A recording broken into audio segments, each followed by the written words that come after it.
Hello student. आज मैं ये अगला पैराग्राफ हिंदी एक्सप्रेशन करने जा रहा हूँ। देखिए, I must have walked the street till after midnight. मैं आधी रात तक गलियों में ही चलता रहा। At last I became so exhausted. अंत में मैं इतना थक गया that I could walk no longer, कि अब मैं ज़्यादा चल नहीं सकता था। आई वॉज टायर्ड, मैं थका था। आई वॉज हंग्री, मैं भूखा था। आई वॉज एवरीथिंग, मैं सब कुछ था, बट डिस्करेज्ड, लेकिन निराश नहीं था। Just about the time when I reached extreme physical exhaustion, और जब मैं शारीरिक थकान की चरम सीमा पर पहुंच गया, I came upon a portion of I street, मैं उस गली के ऐसे हिस्से में पहुंचा where the broad side walk was considerably elevated, जहां पर चौड़ा फुटपाथ था और वो थोड़ा एलिवेटेड माने ऊंचाई पर था। I waited for a few minutes, मैंने कुछ मिनट इंतज़ार किया। Till I was sure that no passers by could see me, कि कोई भी राहगीर मुझे देख नहीं रहा था।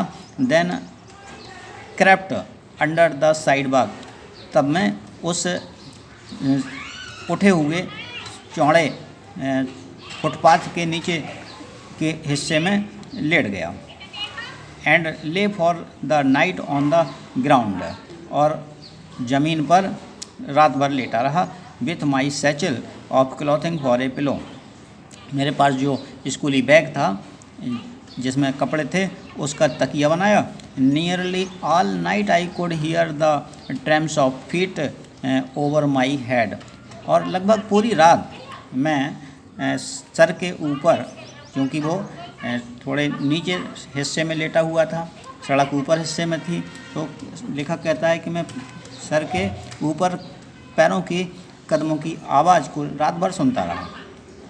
The next morning I found my self, अगली सुबह मैंने अपने आप को समवट रिफ्रेश्ड, तरोताज़ा पाया। But I was extremely hungry, लेकिन मैं बहुत भूखा था।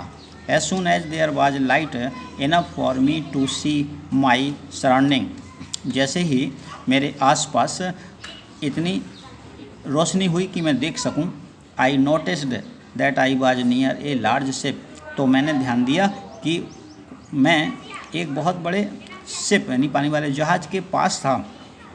It seemed to be unloading a cargo of pig iron, ऐसा मुझे लग रहा था कि उससे कच्चा लोहा उतारा जा रहा था। I went at once to the vessel, मैं तुरंत ही उस जहाज़ के पास गया।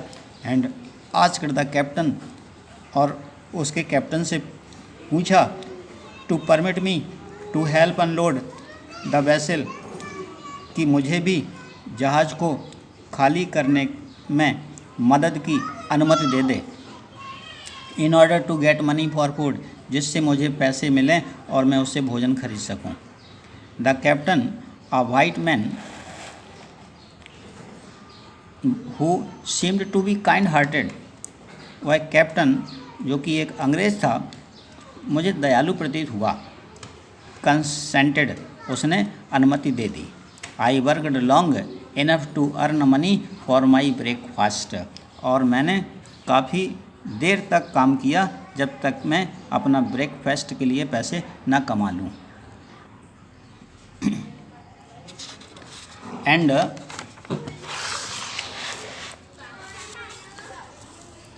इट सीम्ड टू मी, और मुझे ऐसा प्रतीत हुआ आज भी, as I remembered it now, जैसा कि मुझे आज भी याद है, to have been about the best breakfast that I have ever eaten, कि मेरी ज़िंदगी का सबसे अच्छा नाश्ता था ये। मुझे लेखक कहता है कि मुझे याद है कि मेरी लाइफ का ये सबसे अच्छा नाश्ता था, क्योंकि उसने मेहनत से कमाया। My work pleased the captain, मेरे काम ने कप्तान को खुश किया। सो वेल, इतना that he told me I could continue working for a small amount per day, उसने कहा कि मैं प्रतिदिन कुछ काम रोज़ाना कर सकता हूँ पैसों के लिए। This I was very glad to do, और ये मैंने बड़ी खुशी से किया। I continued working on this vessel for a number of days, काफ़ी दिन तक मैंने इस जहाज़ पर काम किया।